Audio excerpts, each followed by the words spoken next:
conflict began as a power struggle between the government and a former ruling party.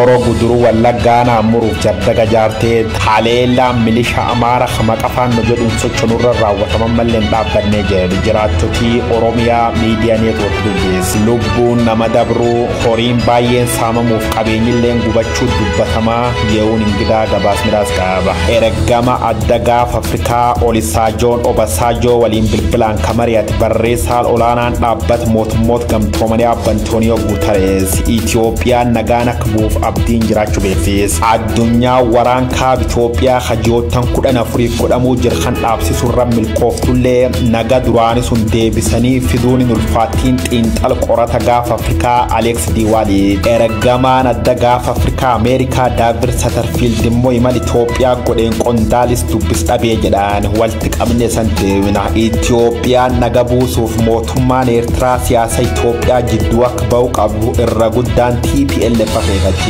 motumman Isaias afa warqlol Ethiopia khaysa firmachu qofadon tane adem sarara le gufachi sajirjachoni matu gabas Africa reporter Abraham Brura dage odu alatin mobilit Africa Ghana timal haddo ins akra kilometer ibisadi ratay namotu kudani torbayo duwan shantam sagalim momadan gari ibidbatu dokdoke abanase balabuse jedani amma jidid dam tokbarri kumla mafi damila mahbuto du qamnuti garabada baret sandabart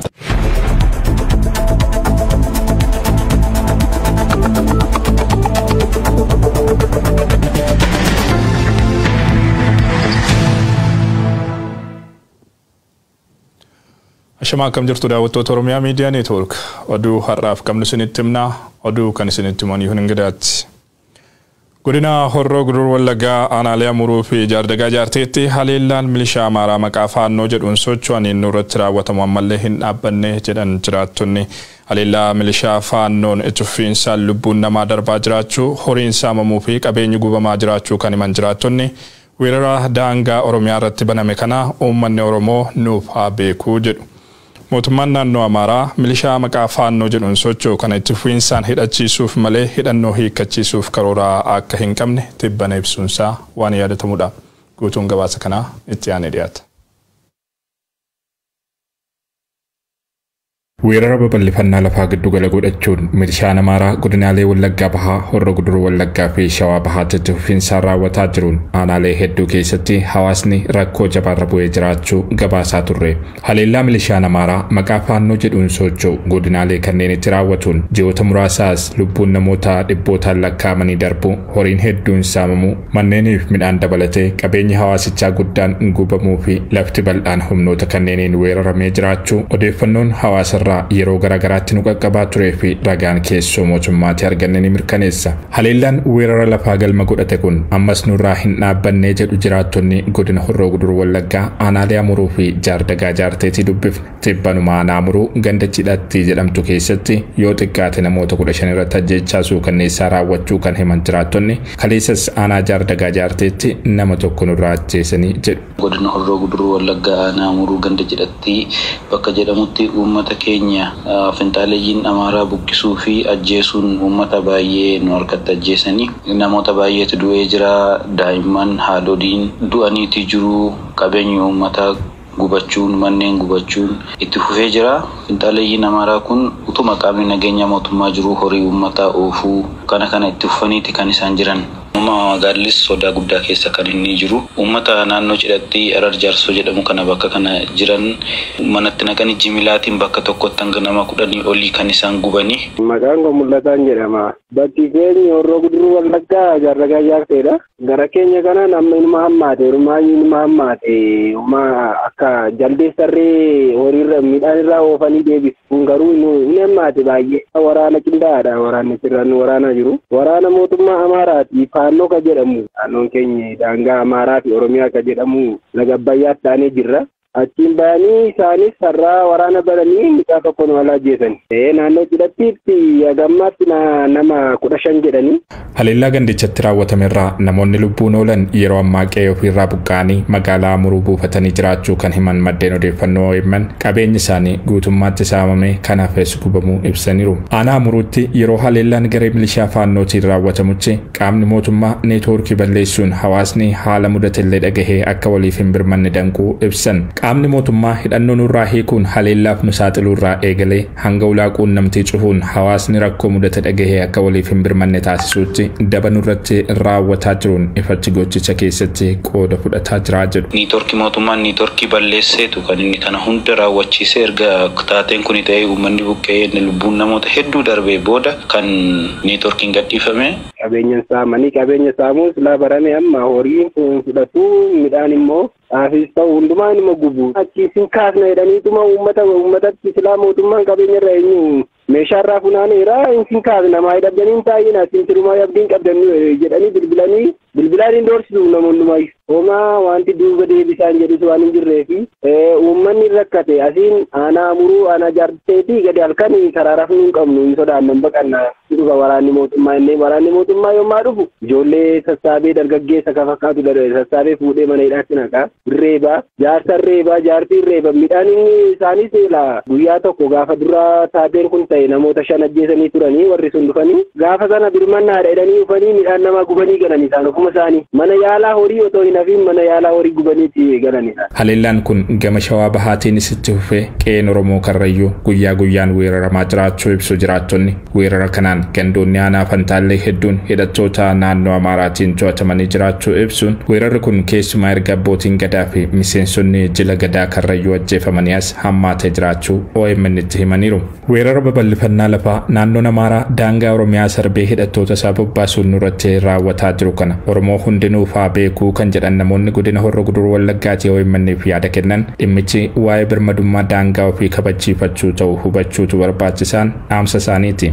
Kanarraa kana aanaa Amuruu humni faannoo jedhamu konkolaataa 20 dhufee galee jedhan faannoo jechaa deemu daandii irra darbanii jedhan Oromoon nuufaa birmatu akka daangaarra jirrus nuufaa baruu dhaloonni garanaa ta'es ani biyyan qabaa jedhe akka kottutu gara isaatti deebi'ee gara biyya isaatti deebi'ee waan qabuun uummata isaa deeggaree dura dhaabbate natti tola. Garee milishaa faannoo kallattii garagaraan hawaasa dararaa jiru kana duuba deeggarsi mootummaa naannoo Amaaraa fi abbootii qabeenyaa naannichaa jiraachuun ifatti mul'ata.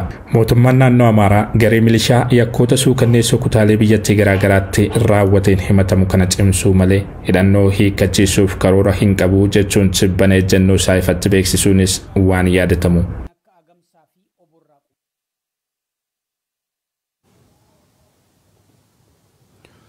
Gara oduu itti aanutti wayita ceenu Oromiyaa, Somaalee fi naannoo saboota sablammootaa fi uummattoota kibbaatti gogiinsi yeroo ammaa mudatee jiru waggoota 40 darbanitti kan mudatan keessaa isa hammaataa ta'uu USAID ibse. Roobni dhabamuun wal qabatee hongee Itoophiyaatti mudatee jiruun baay'inni namoota hanqina midhaan nyaataaf saaxilamanii kan bara darbee wal bira qabamee yoo ilaalamu harka 15 dabaluu kan hime dhaabbanni gargaarsaa Ameerikaa USAID lammiilee rakkoo keessa jiraniif birmannaa taasisaa jiraachuusaa ibsee jira. Oromiyaa fi naannoo Somaaleetti gogiinsa hammaataa waggoota 40 darban keessa mul'atee hin beekne kanaan uummanni fala dhabuun yeroo horiinsaa margaa fi bishaan dhabdee duraa dhumtu callisee ilaaluuf dirqameera kan jedhu USAID'n horsiifatee bultoota sababa hongeen jiruuf jireenyi isaanii balaarraa bu'e baraaruuf gargaarsa birrii miiliyoona 600 ramadee hojjetaa jiraachuu beeksise.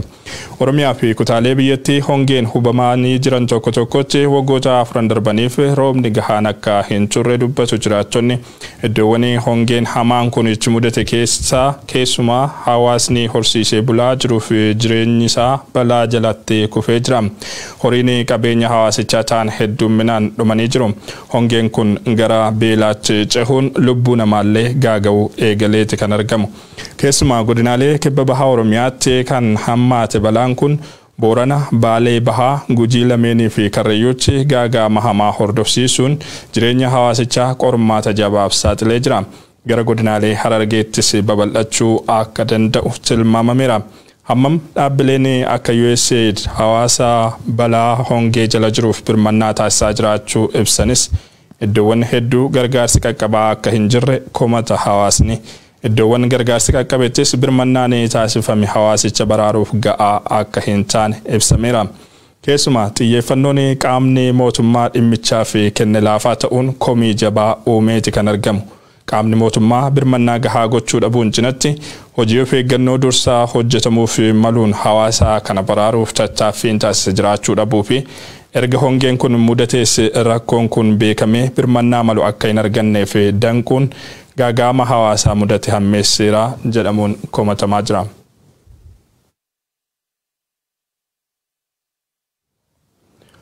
Waduudhuma walqabatuun godina Gujiyaanaa Sabbaa Booruutti roobni cimaan roobee beeylada 1,200 ol galaafatee jedha gabaasni BBC. Aanaalee Sabbaa Booruu aanaalee kibba Oromiyaa hongeen miidhamanii jiran keessaati.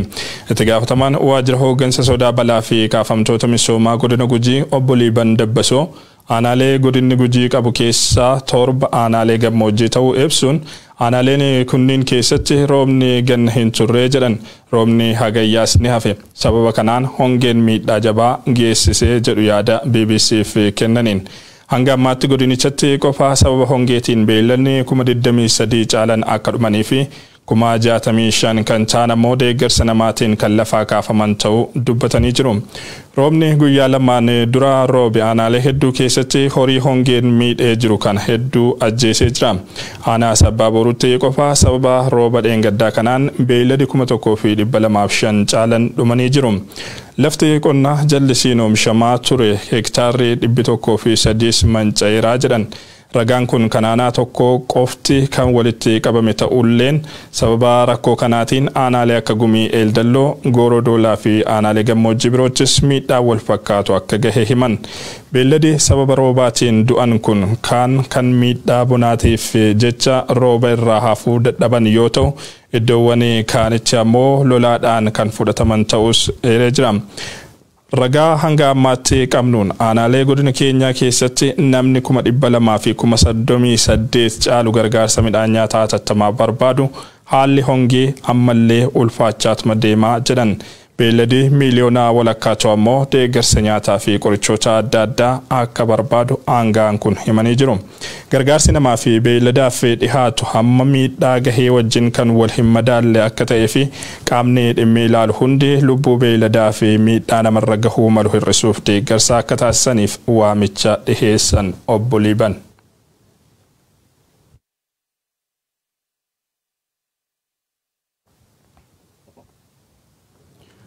Godinaalee lixa giddugalaa fi kibba Oromiyaatti tibbana lolli jabaan waraana bilisummaa Oromoo fi humnoota bilisiginnaa gidduutti tufiinsaan geggeeffamaa jiraachuu odeeffannoon jiraattotaa fi maddeen waraanaa irraa arganne ni mul'isa. Qaamni aangoorra jiru lixa Oromiyaatti iddoowwan to'annoo waraana bilisummaa Oromoo jala jiran gadhiisisuuf humna waraanaa lakkoofsaan guddaa garasitti bobbaasuu kan himan maddeen odeeffannoo OMN haa ta'u malee itti hin milkoofne jedhu. Waraanni guddaan kallattii garaagaraan gara godinaalee Wallaggaa afraniitti bobbaafame haleellaan jabaan waraana bilisummaa Oromoo irraa isa mudachuu fi kasaaraa waraanaa jabaa keessummeessaa jiraachuu maddeen waraanaa fi jiraattota irraa odeeffannoon arganne ni mirkaneessa. Godina Wallaggaa lixaa fi qella Wallaggaatti kan argaman aanaalee Begii, Qondaalaa, Gidaamii, Jimmaa Horroo fi Anfilloo dabalatee iddoowwan hedduutti lola jabaatu jira kan jedhan maddeen odeeffannoo OMN. Waraanni bilisiginnaa aanaalee kanneen to'annoo woboo jalaa baasuuf garasitti bobbaafamus akka itti hin milkoofne himanii jiru. Keessumaa aanaa Begiitti kan argamtu bakka Toongoo jedhamtutti lola jabaa taasifameen kasaaraan humna namaa fi loojistikii jabaan waraana bilisiginnaa mudateera. Hidhannoo hedduus boojineerraa jedhu miseensonni waraana bilisummaa Oromoo. Haa ta'u malee gama waraana bilisiginnaatiin dhimma kanarratti wanti ibsame hin jiru. Godina Wallagga Bahaa aanaalee garaagaraattis lolli jabaan itti fufiinsaan geggeeffamaa jiraachuu kan ibsan maddeen odeeffannoo keenya bilisiginnaan lola tibbanatti jiruun hin milkoofne jedhu. Godinaalee Shawaa Lixaa fi Gujii dabalatee zooniiwwan biroottis lolli wal fakkaatu deemaa jiraachuu odeeffanneerra.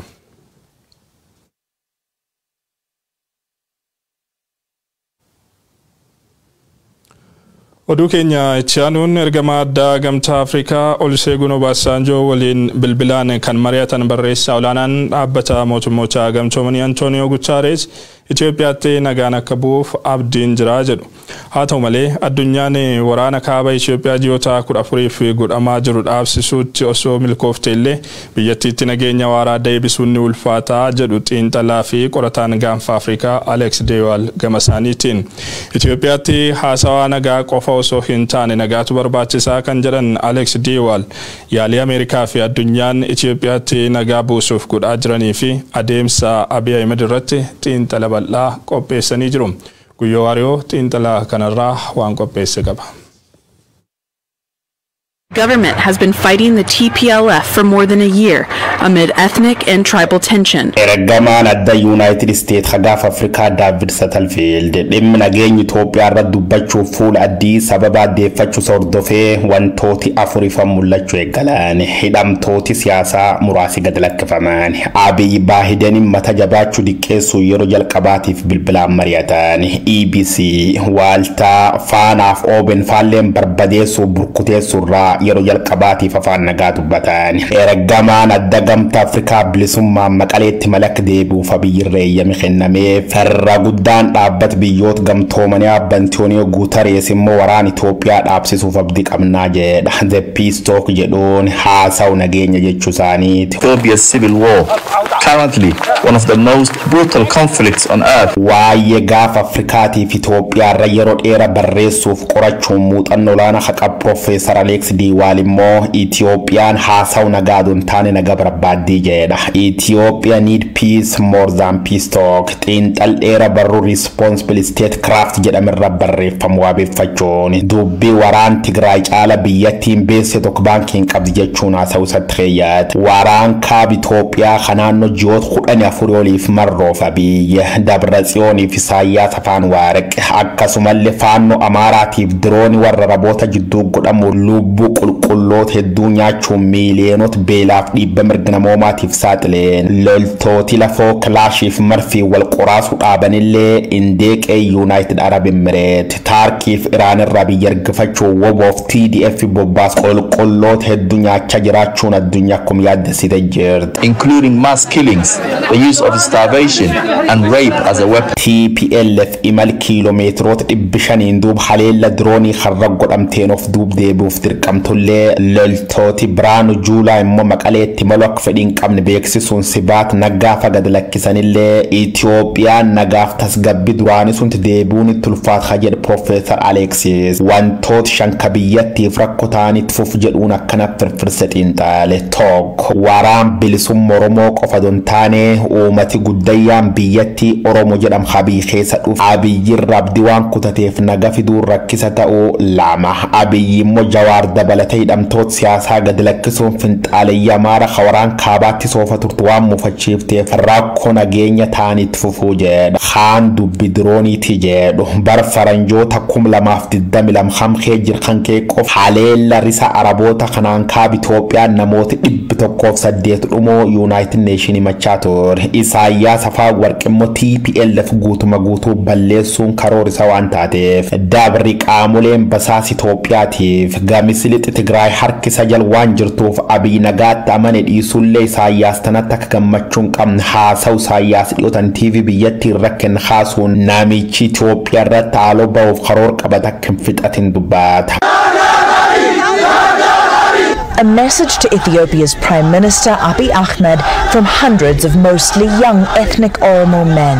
Magal Finfinnee qabanna dojettu drooni baqanneen isii hadhagaam TPLF immoo hangi Isaayyaas dhimmi Itoophiyaa keessa guutuma guutuutti harka fudhatutti nagaan hin jiru jette tadhumaatiif isiin jajjabduun dubbi diinagdeet baay'ati harki caalu waraan Itoophiyaatiin nyaatame gamisi qaamolee nageenya Eertiraatiin saamamuu dubbatama baankiin biyyoolessi Itoophiyaa duwwaa jedhu gargaarsi tokkolleen seenutti hin jiru agawaa keessariyamuun biyyattii immoo cobxorraffan xoqa jedhiin xalii Profeesarichaa uummati garaachaan dhummootumma sanyaachuuf duubatti hin deebi jechuun yaad Profeesar Marara Guddina waggootaan dur laf kaayee sagalee guutuun mirkaneesse hundaafuu duuba Ameerikaaf addunyaa yaalii jalqabdirra milkooftee waraan kaab Itoophiyaa kan dhaabsiftullee mufii Oromootiif imalli waraan bilisummaa Oromoo risaan Arabootaatiif Isaayyaas afaan Waarq finxaalee Amaaraatiif diinagdeen biyyattii Itoophiyaan nagaan akka hin bu'in godhuu dandeettii jedha. Ammajji 17 biyyoottan sadii jechuun Saawudii Arabiyaa, Suudaanii fi Itoophiyaa daawwachuuf imala Hajir Aabbisa Tarfield qondaaltota mootummaa Itoophiyaa tokkolleen akka waliin arginu dubbata. Sababi immoo maal akka ta'e waaquma beeka. Ethiopia need peace more than peace talk. Professor Alex Diwalen.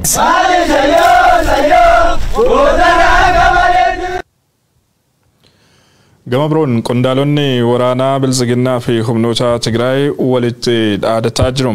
Yeroo yaaliin ijaarsummaa qaamolee adda addaatiin taasifamaa jiru kanatti qondaalonni waraanaa Bilisiginnaa fi ajajoonni humnoota Tigraay ibsa dhaadannoo waraanaa walirratti kennaati kan jiran. Humnoonni Tigraay dantaa uummata Tigraay humnaan mirkaneessinaa jechaa kan jiran wayitaa ta'u waraanni Bilisiginnaa ammoo Maqalee seenuuf wanti na dhorku hin jiru jechuu irratti argama. Miidiyaalee Tigraay ibsa kan kennan ajajaan waliigalaa waraanaa Tigraay Leetinaal Jeneraal Taaddasee Waradee akka jedhanitti wabii fi walabummaan uummata Tigraay karaa nagaatiin tahuu baatu ammoo humnaan mirkaneessina. Kanas gochuuf humnaa fi dandeettii gahaa qabnaa jedhan. Wabiin uummata Tigraay humnaa fi qawwee qofadhaa kan jedhan Leetinaal Jeneraal Taaddasee Waradee fedhii fi faayidaan uummata Tigraay mootummaa federaalaas ta'e humnoota alaa kamirrattuu hin hirkatu jedhanii jiru. Bifuma wal fakkaatuun qondaalota waraanaa Tigraay keessaa tokko kan ta'an Meejor Jeneraal Yohaannis Waldagiyoorgis uummanni Tigraay humna walabummaa isaa tiksuuf danda'u wareegama kaffalee ijaarratee jira jedhan. Gama waraana Bilisiginnaatiin ammoo ajajaa itti aanaa waraana Bilisiginnaa kan ta'an Jeneraal Ababaw Taaddasee gaaffii fi deebii FBC wajjiniin taasisaniin waraanni isaanii gara Tigraay seenuu akka danda'u akeekanii jiru. Waraana boqonnaa tokkoffaa xumurree jirra. Waraana boqonnaa tokkoffaa xumurree jechuun garuu boqonnaa lammaffaan illee akka jiru agarsiisaa jechuun lolli akka hin xumuramnee fi humnoonni isaanii hanga Maqaleetti adeemuun humna diina jedhaniin TPLF barbadeessuuf karoorri jiraachuu himan. Dhaadannoon Jeneraal Ababaw Taaddasee kun kallattii siyaasaa kan dhimmoota waraana boodaa sirni Bilisiginnaa Abiy Ahmediin durfamu tibbana lafa kaa'ee irratti dabballoota isaa leenjisaa jiru wajjin kan wal faallessu ta'uun mul'atee jira. Akka sanada leenjii dabballootaa torbee darbe miliqee baheerraa hubatamutti waraanni xumuramee jira. Dhibdeewwan jiran karaa nagaatiin hiikuuf mootummaan wareegama kamiyyuu ni kaffalaa jedha. Ta'us haala leenjii fi qabiyyee barreeffama iccitii miliqee bahee kanarratti dhibdeen keessoo Bilisiginnaa damee Amaaraa fi giddugaleessaa waan gidduutti waan uumameef dhimmi kun dubbii ijoo tahee turuun kan yaadatamudha. Ibsi dhaadannoo waraanaa faallaa kallattii Bilisiginnaa karaa Jeneraal Ababaw kenname kunis dhibdee keessoo sirnichaa ammallee jabaataa deemaa jiraachuu kan agarsiisuu fi siyaasaan Bilisiginnaa hooggansa kallattii tokko kennuu akka hin dandeenye agarsiisaa jedhamaa jira.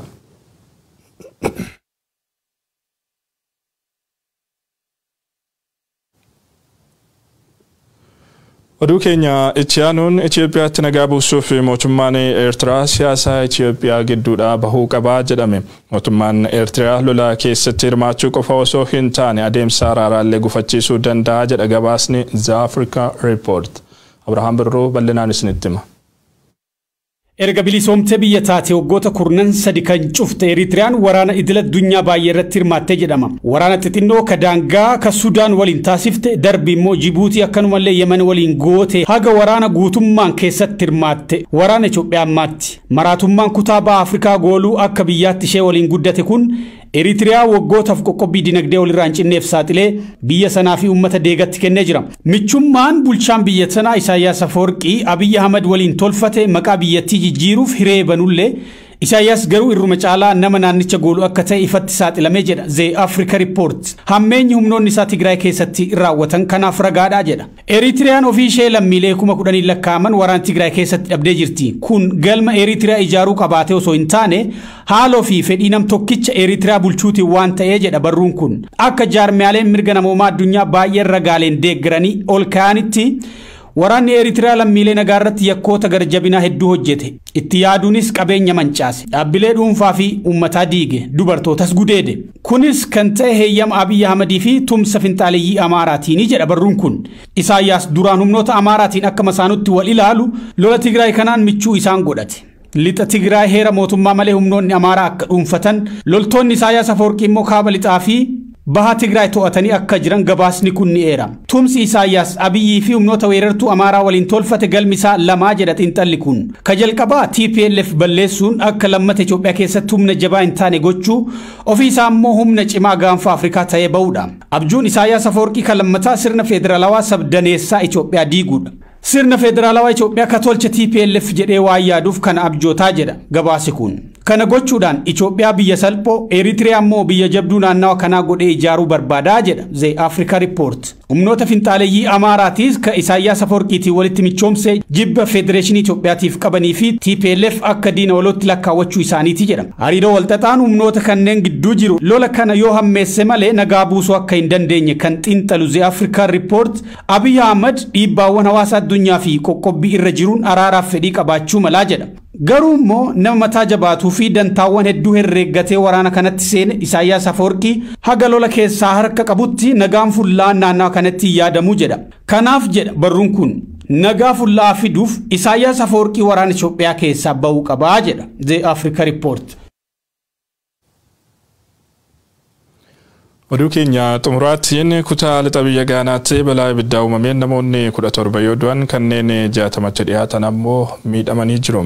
Balaa kanaaf sababni konkolaataan keemikaala albuudii ittiin baasan fe'atee deemu dogdoqqee waliin walitti bu'uun ta'uun kan ibsame wayitaa ta'u namoota dhumanii fi miidhamaniin alattis manneen 500 ta'an barbadaa'uun ibsamee jira. Guyyoo Waariyoo waan kana hordofeera.